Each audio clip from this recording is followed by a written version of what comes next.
Welcome to Aspire, and I Have the Right To podcast, where we amplify voices, share stories, and drive change in the fight against sexual assault. We explore the critical issues surrounding student safety, institutional accountability, and survivor empowerment.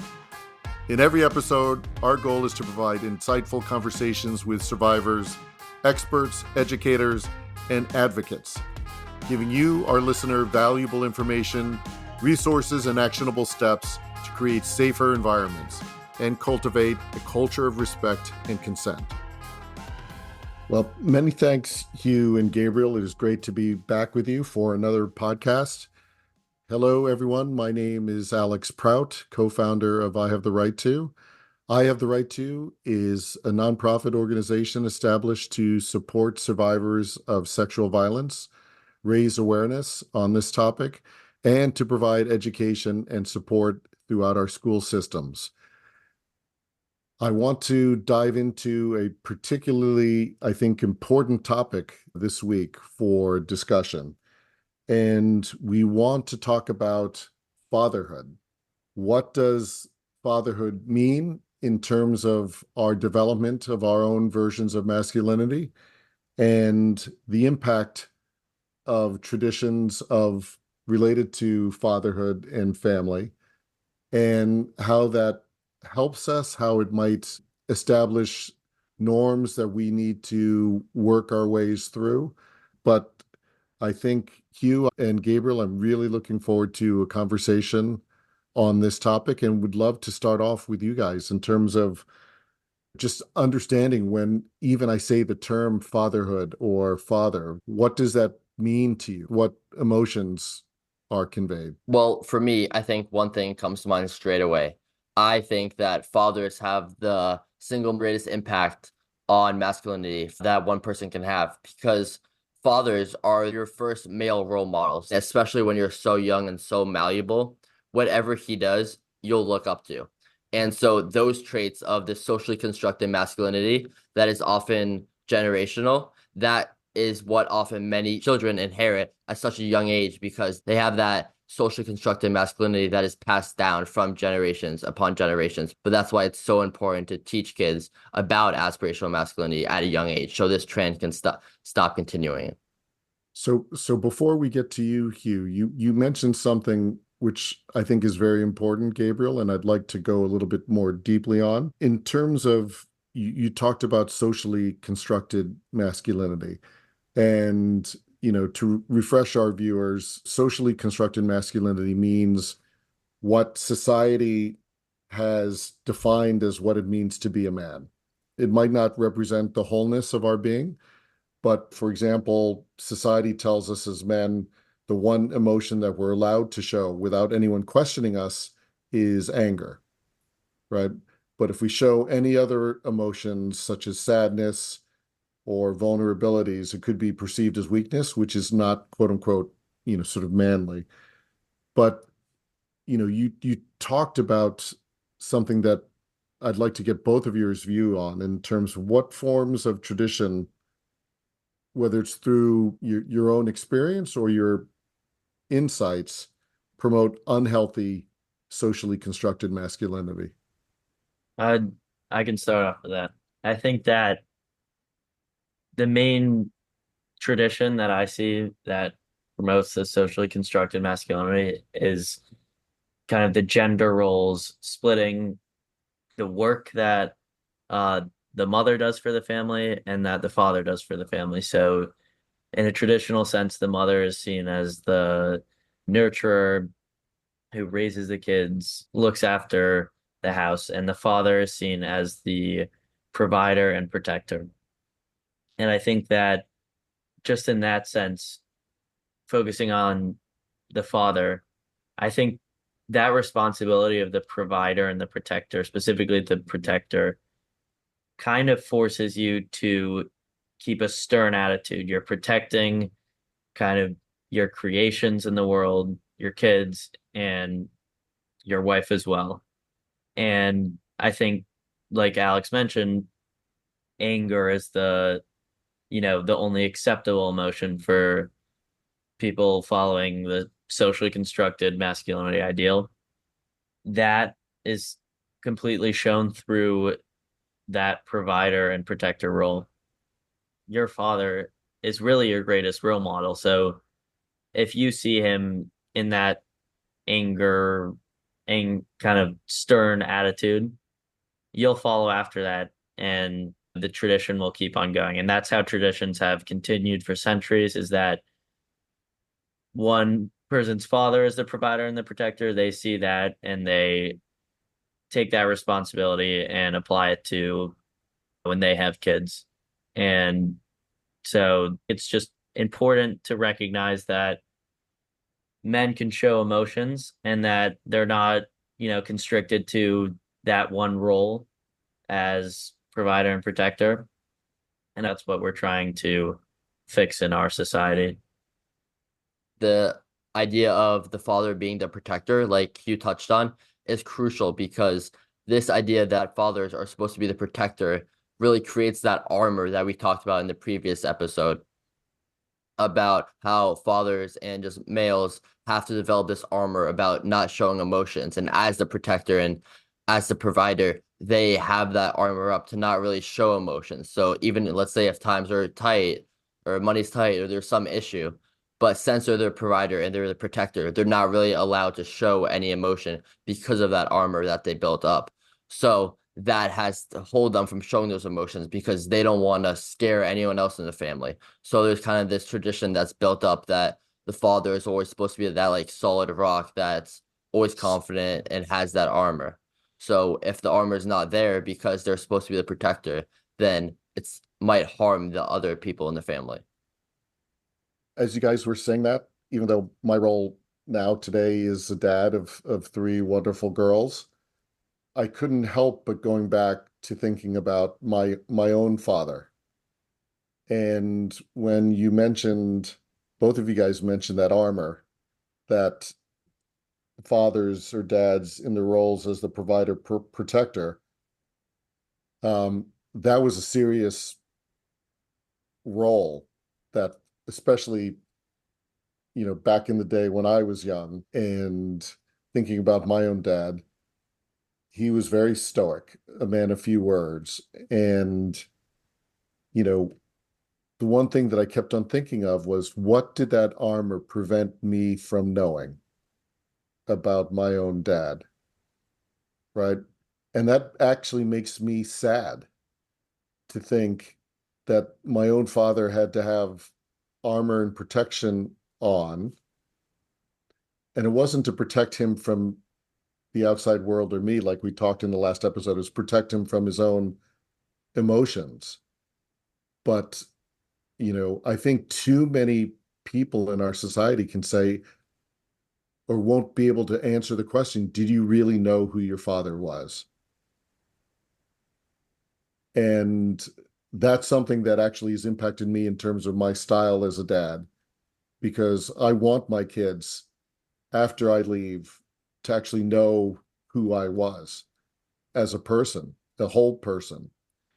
And, to me, this is another great motivation for this work and these kinds of conversations, because, like, I think we can all agree that a father can be the number one influence, especially for boys, and absolutely the number one role model. But there seem to be so many things that keep a distance in terms of a real, like, honest and flowing relationship that is, I think, very different than the relationships moms have with their children.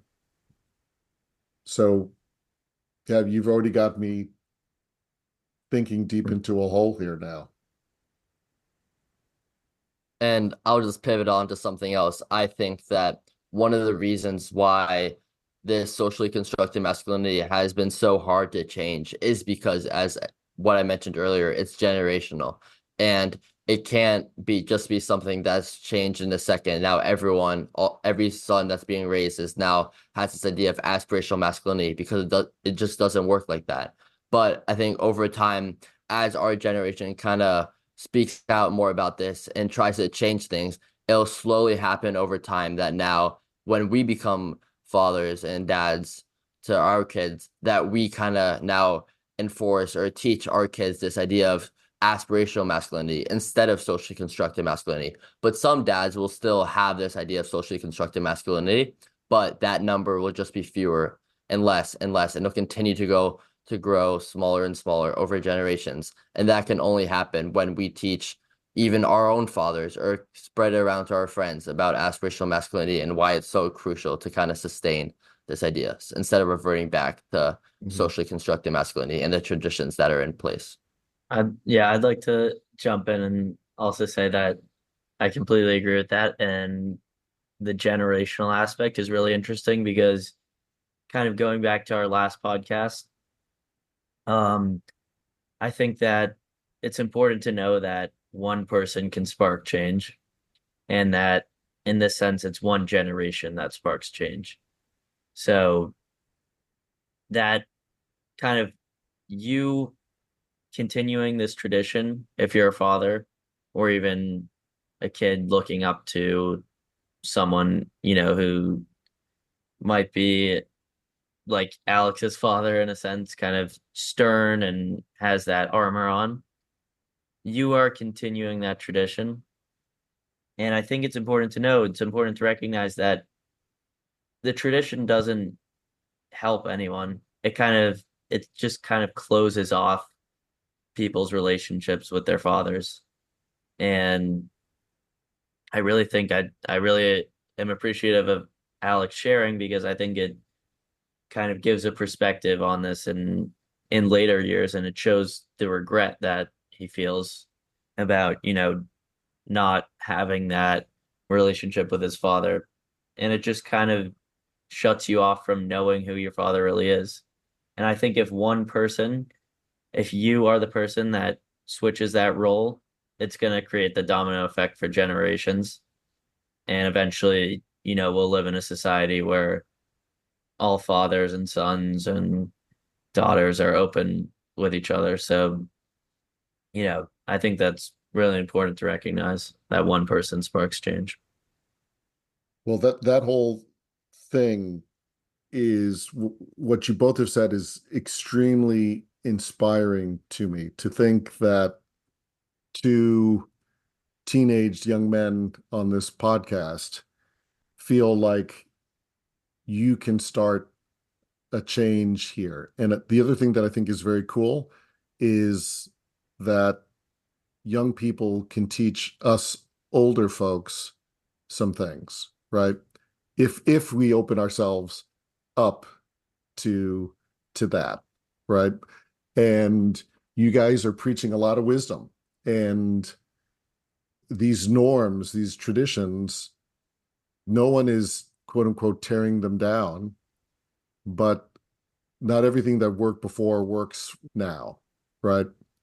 And especially in terms of how we interact, I think we're beginning to see a lot of the outputs of the growing sense of lack of connectivity we have in our society, right? Whether it's, through the impact of COVID and being sort of physically isolated and relying more on other ways to communicate, like we're doing here today on Zoom. There's so many ways that we are growing further and further away from that daily interaction and connectivity. And, and I think as human beings, we're all starving for actually more connection, not less connection.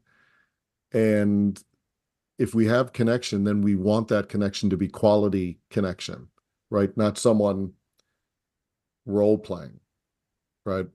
Because, I don't think any of us believe that you can be the best that you can be when you're just fulfilling a role and not bringing everything you have to the table. So I hope other young people out there that are listening to this feel as inspired as I am by listening to you two guys, because I think it does start with the young people and looking, and maybe you can help me articulate how can be some ways that you guys could engage these kinds of dialogues and change with, whether it be, a parent or, a close relative. Well, I personally think both fathers and sons alike do strive for that connection, as you were saying. But I think it's either the father or the son who's very hesitant about whether to go out and speak to their father, speak to their son, because let's say you're a son speak wanting to talk to their father, but you've kind of seen this father as some stoic being who doesn't really show any like true in a complete sense of emotions. So you don't feel like you have that connection, even if the father is yearning for you guys to speak together, to really have that deep conversation. You don't feel like you have that connection. And so once the son makes that step to really speak and try to be vulnerable, the dad will often have that vulnerability back and really show their true emotions. But fathers are often usually not given the opportunity to show their emotions because they've kind of had this tradition of not being able to. But when their son actually approaches them and tries to be vulnerable with them, they often will respond in a calm way that actually can communicate well and really teach their son something, or the son could even teach the father something about masculinity. A father is not gonna, you know, you're not gonna get backlash from your father from saying, I want to be open with you. I want to have, you know, talks about certain ways that I feel. And, no father is going to shut that down. At least I would hope not. Because, you know, them seeing that from their kind of elder perspective, I think it honestly kind of gives, kind of makes them respect you more for kind of being open and allowing yourself to be vulnerable. And even if this tradition has continued on so strong for all these generations, I think that one spark and that one person opening up is very powerful. And even if it comes from the father's side, we've mentioned that sons, their main role model is their father. So that will foster change as well. And so I think it's very powerful from both sides. And I'd also kind of would like to pivot to something about the tradition of this and kind of how outdated socially constructed masculinity is.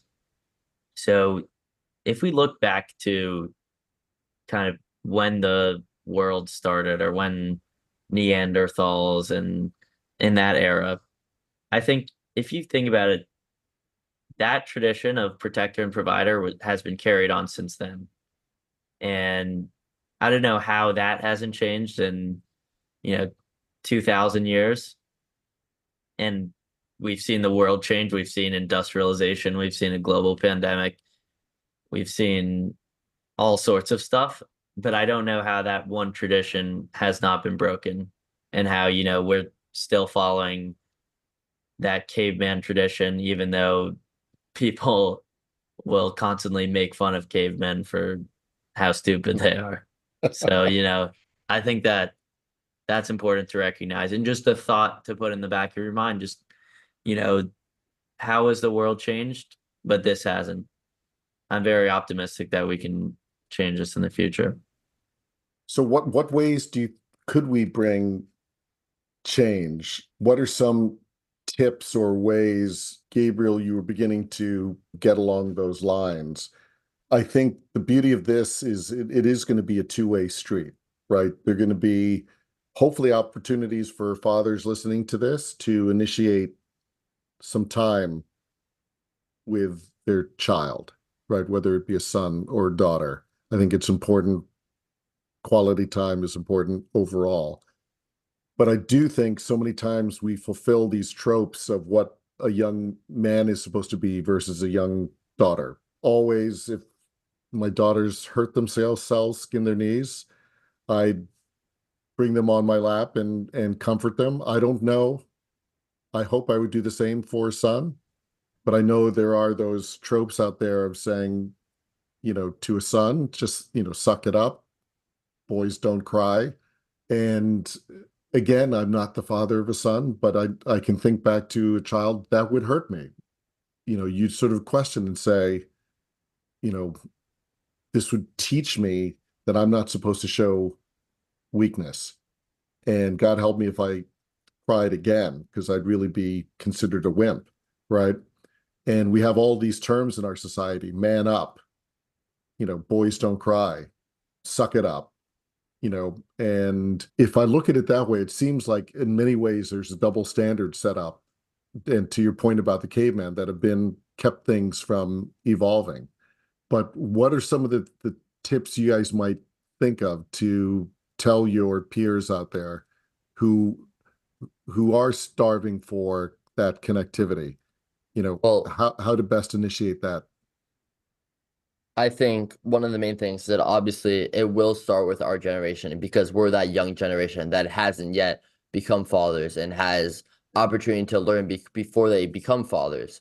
And so we have so much more life to live.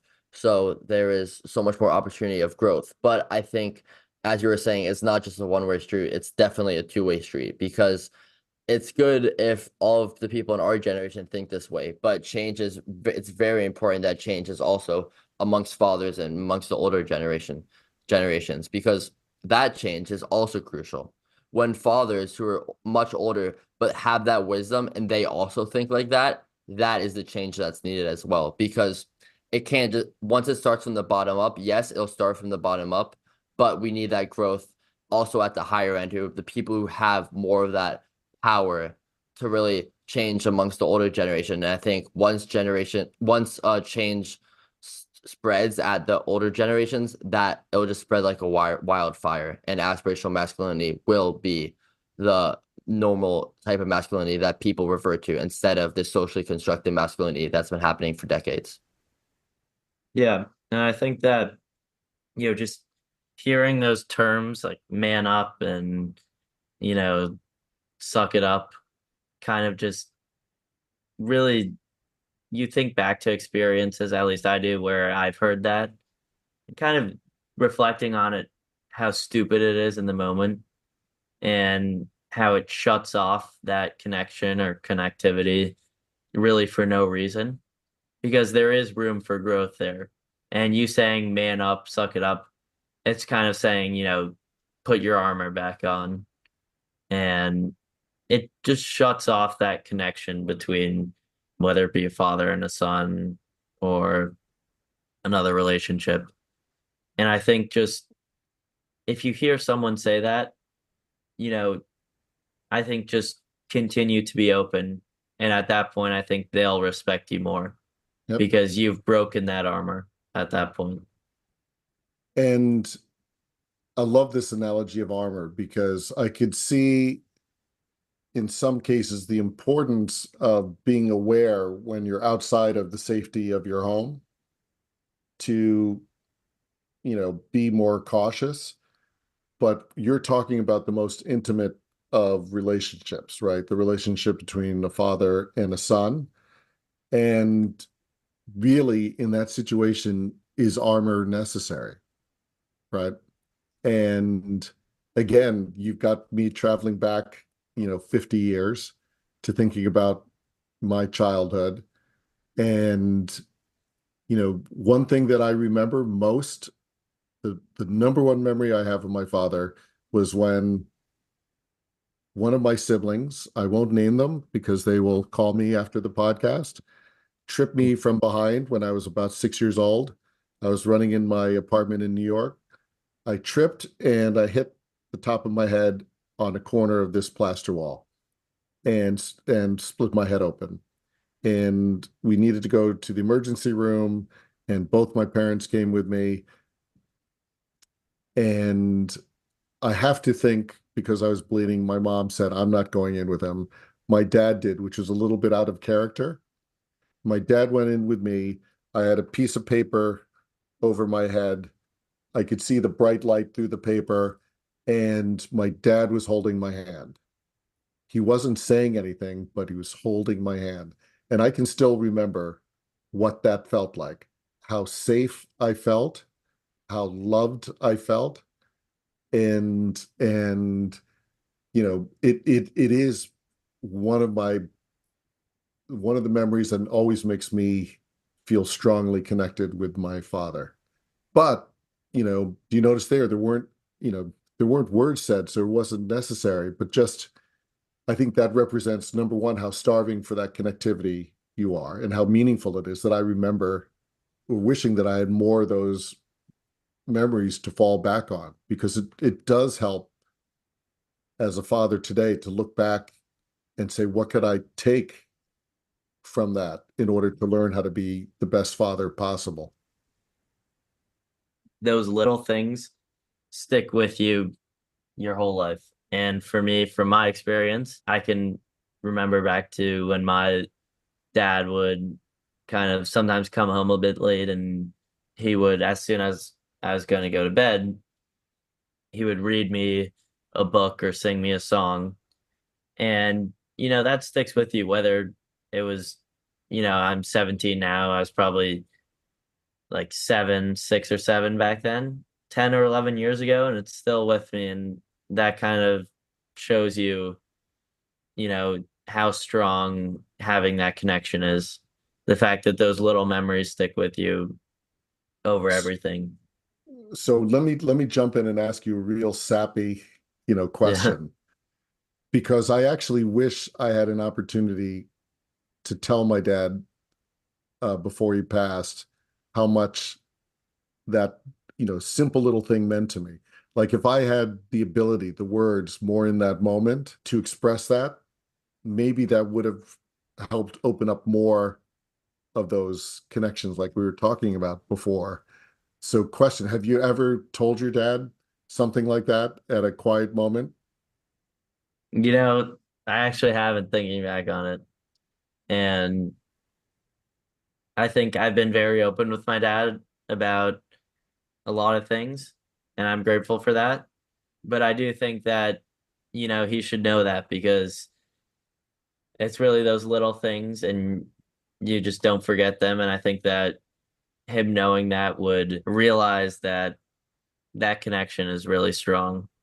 And that's really all I have to say. Kind of, I have been open, but I really should mention that to him, because I think it's important to show him, you know, Well, how much I appreciate it. I think these creating opportunities for where you put that armor down, you lay it down and you sort of open up, because we're so we're loving beings, human beings, and we want that.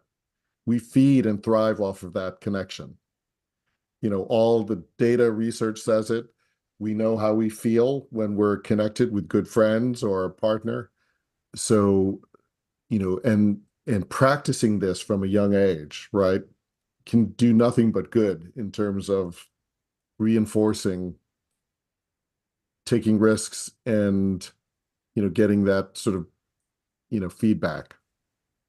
And I But think, sorry, Gabriel. so yeah, I think from my own personal experience, it's for me when I was younger playing all these different sports and all the different games, and after the games, hugging my father and kind of coming in for like an embrace way with him, me in his arms. I feel like that just that physical connection, like you were saying earlier with your dad, is something that's so meaningful and nothing can kind of even replicate. Like words can do so much and are great things as well, but I feel like that actual like that feeling of physical connection, physical touch is something so powerful that when you feel that with your father, it's a really powerful connection that can kind of open up doors with vulnerability and really deepen your connection in ways that words can never do. And I think I will always be grateful for that.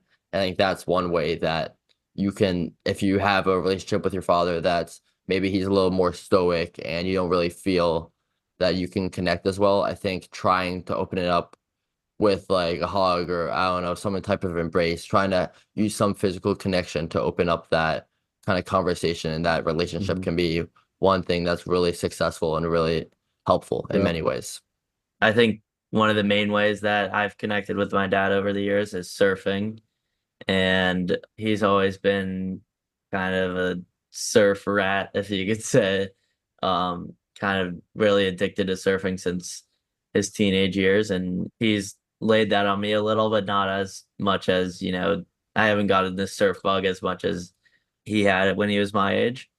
But those moments kind of him waking me up at 5 a.m., even though I was all groggy and tired, and getting out there and surfing with him and knowing that he's there, even on the days that were the harder days, the big waves kind of crashing on you, knowing that he's there with me is just kind of a great feeling.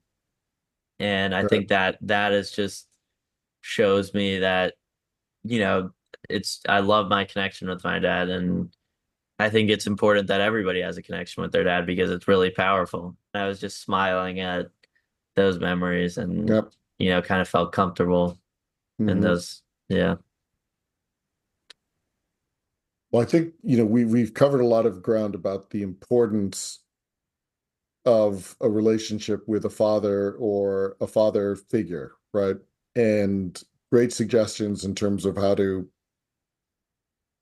bridge more connectivity. One last experience, I'll share is, I was always, curious about learning more about my dad's past, right? I was the fourth kid. My dad was much older when he had me. And, you know, there's so few moments that it was just him and I, because five kids in our family. And I remember being on a trip to visit some relatives down in Spring Lake, New Jersey, and having the car ride with him. And it was an opportunity to talk to him about his dad, because, my dad was older. I never met my grandfather on my dad's side. So, I wanted to know what was the relationship you had with your dad? And that could be another way for, I think, younger people to build a bridge for asking those questions. I know a lot of times from my kids, I've gotten questions about what was grandpa like, right? And it opens up, I mean, it does two good things. One, it lets the younger people know about, their older generation, right? It can give insights into that relationship that can reflect on the relationship that the parent has with their child at that moment, right?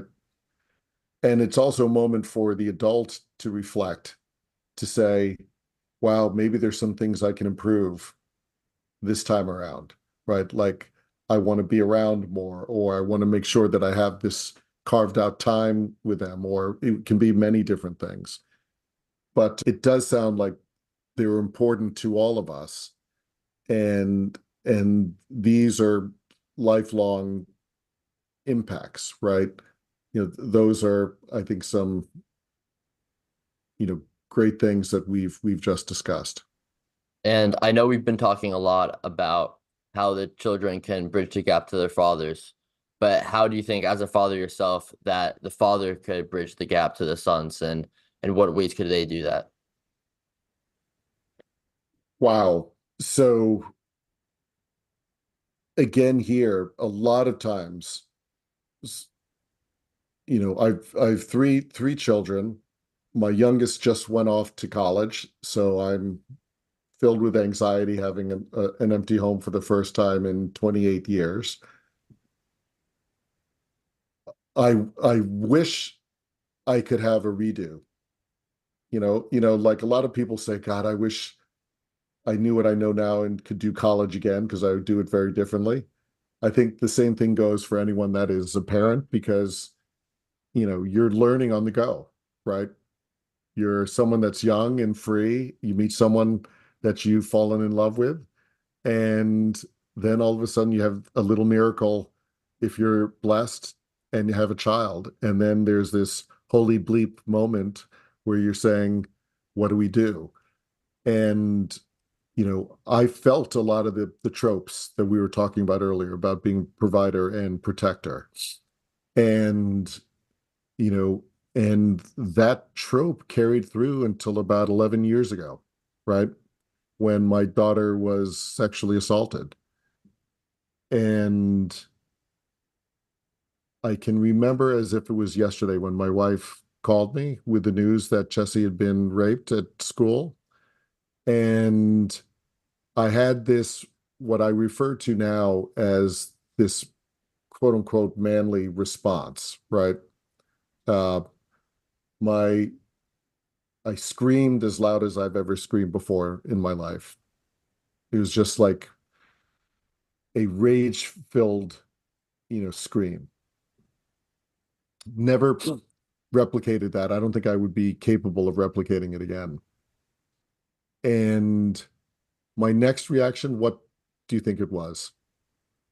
Just more anger. You want to kill that person who did it Yes. just I, because. that was rage. Then the next thing was I'm going to kneecap him. And then the third reaction I had was as I absorbed all of this, I said, "Oh my gosh, I failed. I failed my daughter." And because my job was to protect her and I didn't. And looking back on that now, I'm almost embarrassed about that being my reaction because with those three distinct reactions I had, what was missing from all of them?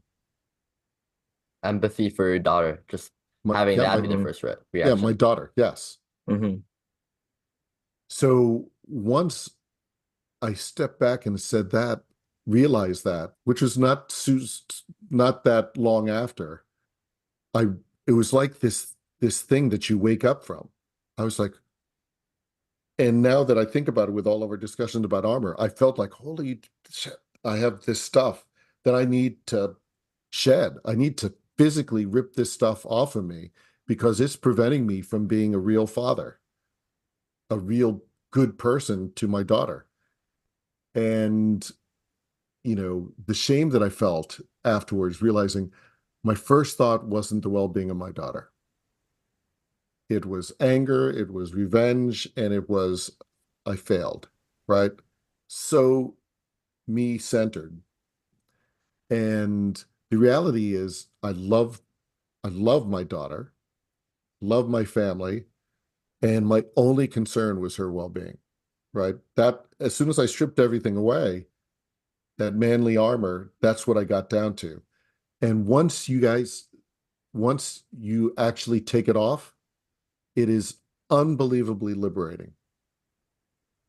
This whole experience of putting myself through this exercise of stripping down to the bare bones and having to rebuild, I feel like I'm so better equipped now to be the best father that I can be.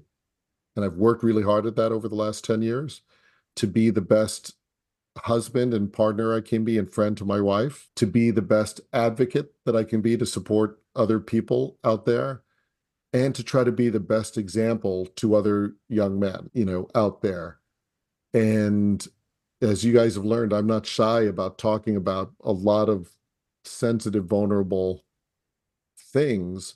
I just wish I had woken up from this 30 years earlier, right? I just wish that it didn't take me at age 50 to learn this.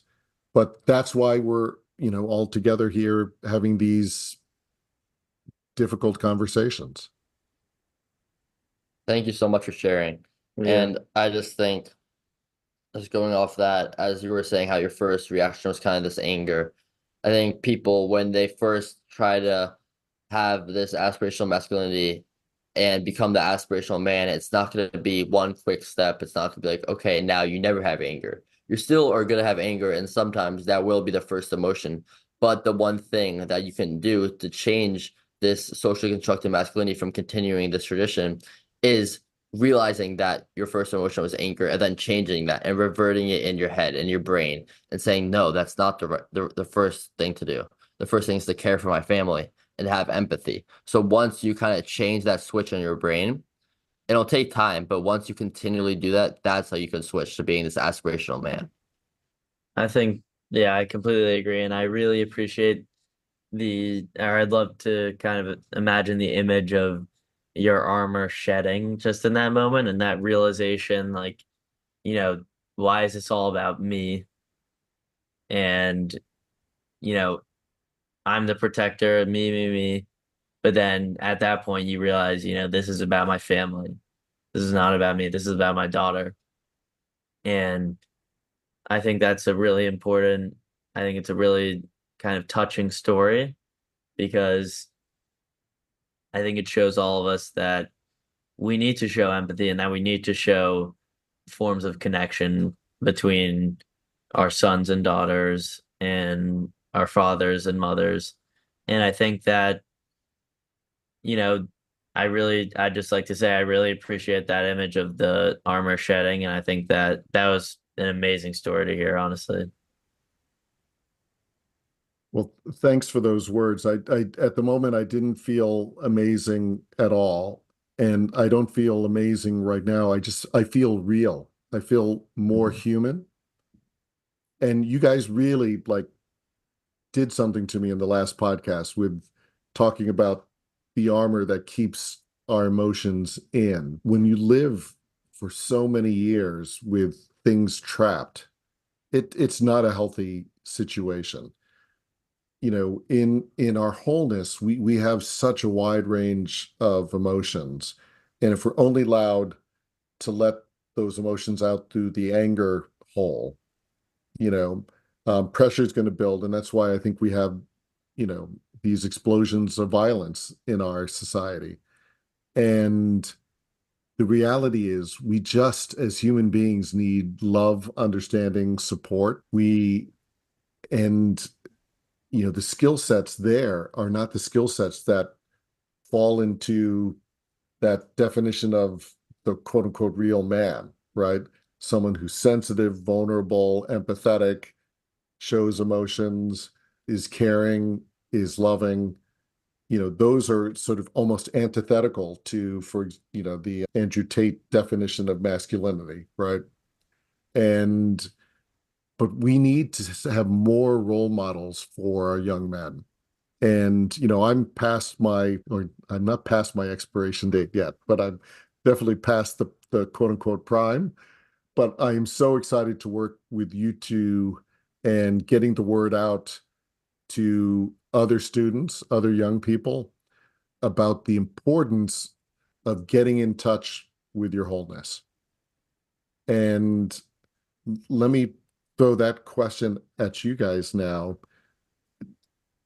Is that a difficult thing or do you really sort of understand when I say get in touch with your wholeness? Can you envision what that means or feels like? For me, that wholeness, that kind of reminds me of realness. And like you said, you feel real right now. And I kind of envision this image or this model that I've seen of the soul being kind of in the inside trapped behind, armor and expectations. And I think that the soul or what you truly feel inside is really what should come out. And when you do that, you do feel whole. And that's where that feeling of wholeness comes. So I think the only way to do that is breaking down those barriers of armor, expectations, kind of shutting down yourself just based off of what other people think, because in reality it doesn't matter. And if you're not yourself, then you're not being real and you're not living your true life. So I think, wholeness to me is realness. It's always important that every action that you take reflects your moral values and what's inside your soul. And to make sure that, let's say you do something that doesn't reflect your values, you kind of retract that, or you kind of say, why did I do that? Why did I not do something that reflected my values, my morals? And to always make sure that everything you do reflects your values and to kind of have your values at your soul and at the core of yourself. We'll begin wrapping this up because we're near our time, but there's a joke amongst fathers that when we get together, you know, we joke about how we told our kids, do as I say, not as I did, right? And it always gets a good laugh because it seems to infer that as dads, we know what the right thing to do is, but we might not have always done it. And th- that expression now, in the context of this conversation, actually upsets me because as fathers, our job is to model, you know, who we are in our wholeness, right? And at times that means the good, the bad, and the ugly. which we shouldn't be afraid of. But, we also are taught to just put forth such a pretty veneer at all times, right? Whether it's in the work front, whether it's anytime we're presenting ourselves.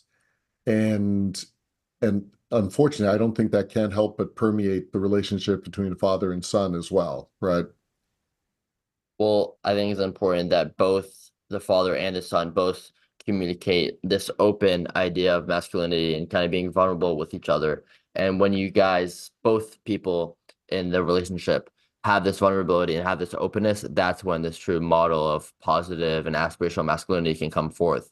When it's not just one person trying to help and go forward with this idea, but the other one is kind of hesitant. It has to be a two-way street that both people are open to, and that's how this idea of aspirational masculinity can really thrive. Yeah.